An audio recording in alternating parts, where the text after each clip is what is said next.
May March 27th. 29th. 2 Samuel 12:1 through 31.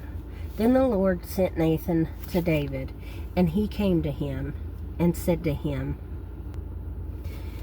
There were 2 men in one city, one rich and the other poor. The rich man had exceedingly many flocks and herds, but the poor man had nothing except one little ewe lamb, which he had bought and nourished, and it grew up together with him and with his children. It ate of his own food and drank from his own cup and lay in his bosom, and it was like a daughter to him. And a traveler came to the rich man, who refused to take from his own flock and from his own herd to prepare one for the wayfaring man who had come to him. But he took the poor man's lamb and prepared it for the man who had come to him. So David's anger was greatly aroused against the man, and he said to Nathan, As the Lord lives, the man who has done this shall surely die, and he shall restore 4-fold for the lamb, because he did this thing, and because he had no pity. Then Nathan said to David, You are the man. Thus says the Lord God of Israel, I anointed you king over Israel, and I delivered you from the hand of Saul. I gave you your master's house and your master's wives into your keeping, and gave you the house of Israel and Judah. And if that had been too little, I also would have given you much more. Why have you despised the commandment of the Lord, to do evil in his sight? You have killed Uriah the Hittite with the sword. You have taken his wife to be your wife, and have killed him with the sword of the people of Ammon. Now therefore the sword shall never depart from your house, because you have despised me, and have taken the wife of Uriah the Hittite to be your wife. Thus says the Lord, Behold, I will raise up adversity against you from your own house, and I will take your wives before your eyes, and give them to your neighbor, and he shall lie with your wives in the sight of this sun. For you did it secretly, but I will do this thing before all Israel, before the sun. So David said to Nathan, I have sinned against the Lord. And Nathan said to David, The Lord also has put away your sin. You shall not die. However, because by this deed you have given great occasion to the enemies of the Lord to blaspheme, the child also who is born to you shall surely die. Then Nathan departed to his house. And the Lord struck the child that Uriah's wife bore to David, and it became ill. David therefore pleaded with God for the child, and David fasted and went in and lay all night on the ground. So the elders of his house arose and went to him to raise him up from the ground, but he would not, nor did he eat food with them. Then on the 7th day it came to pass that the child died, and the servants of David were afraid to tell him that the child was dead, for they said, Indeed, while the child was alive, we spoke to him, and he would not heed our voice. How can we tell him that the child is dead? He may do some harm. When David saw that his servants were whispering, David perceived that the child was dead. Therefore David said to his servants, Is the child dead? And they said, He is dead. So David arose from the ground, washed and anointed himself, and changed his clothes. And he went into the house of the Lord, and he worshipped. Then he went to his own house, and when he requested, they set food before him, and he ate. Then his servant said to him, What is this that you have done? You fasted and wept for the child while he was alive, but when the child died, you arose and ate food.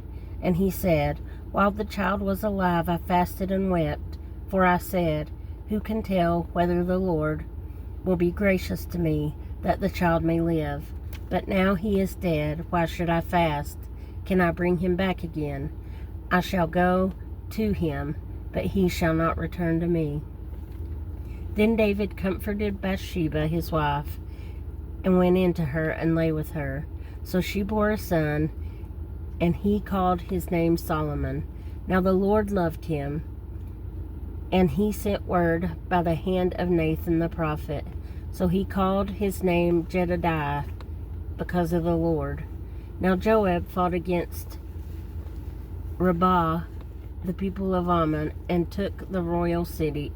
And Joab sent messengers to David and said, I have fought against Rabbah, and have taken the city's water supply.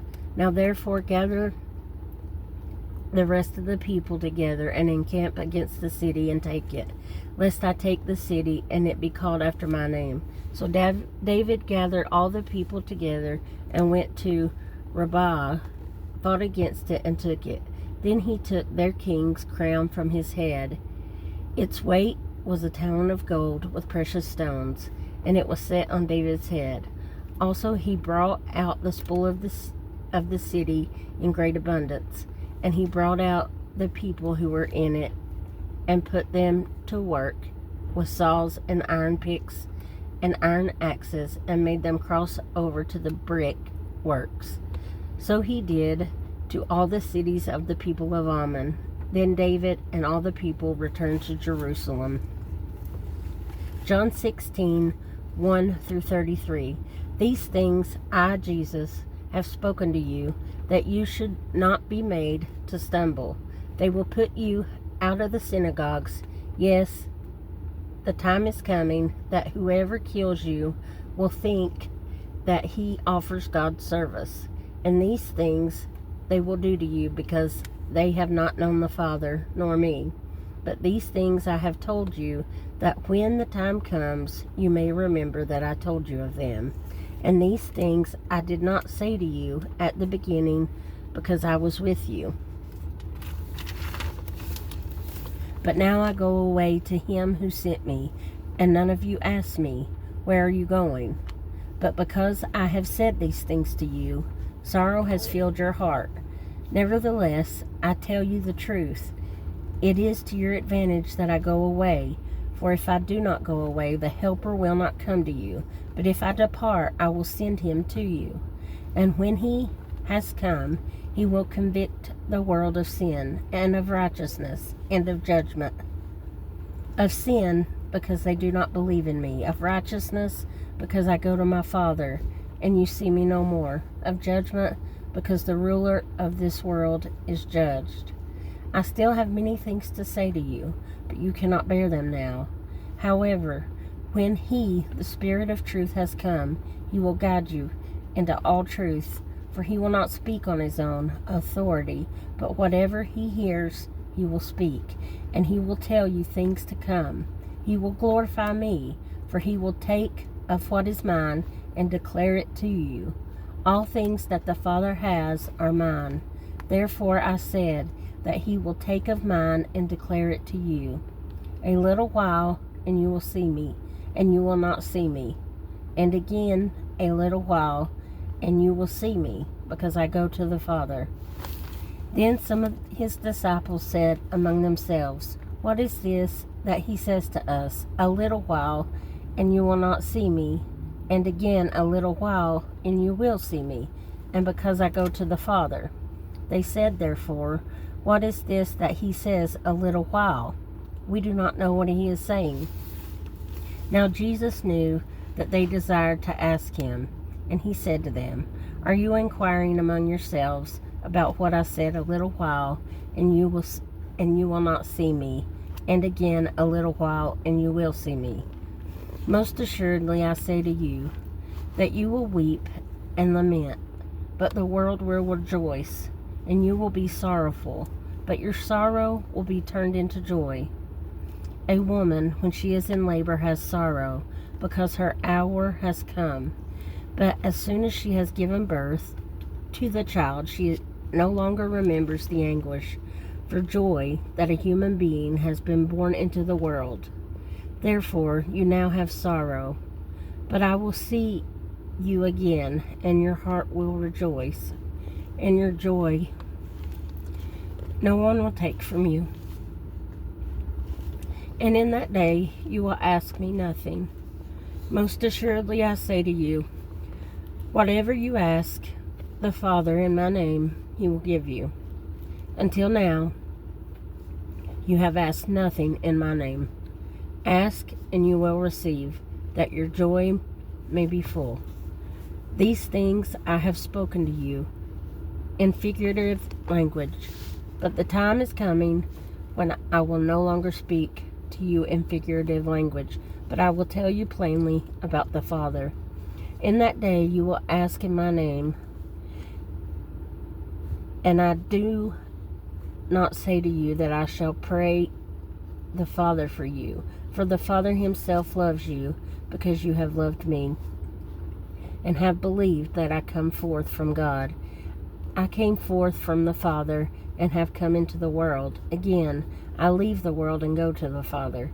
His disciples said to him, See now, you are speaking plainly, and using no figure of speech.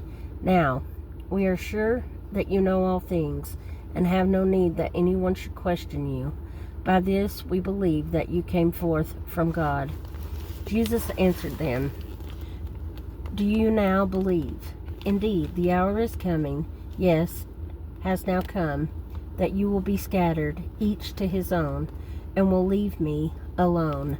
And yet I am not alone, because the Father is with me.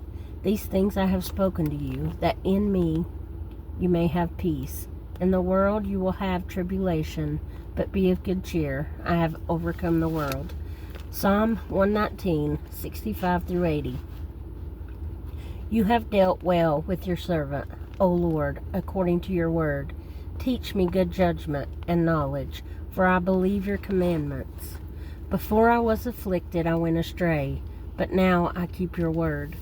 You are good and do good. Teach me your statutes.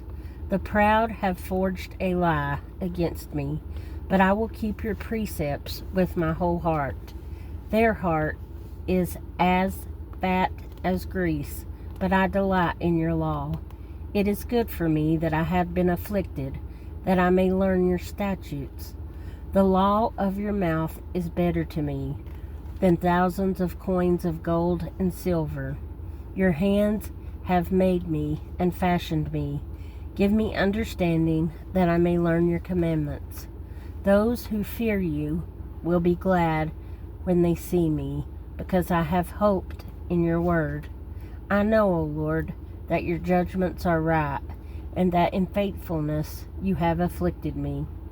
Let, I pray, your merciful kindness be for my comfort, according to your word to your servant. Let your tender mercies come to me, that I may live, for your law is my delight. Let the proud be ashamed, for they treated me wrongfully with falsehood, but I will meditate on your precepts. Let those who fear you turn to me, those who know your testimonies. Let my heart be blameless regarding your statutes, that I may not be ashamed. Proverbs 16, 4 and 5. The Lord has made all for himself, yes, even the wicked for the day of doom. Everyone proud in his heart is an abomination to the Lord. Though they join forces, none will go unpunished.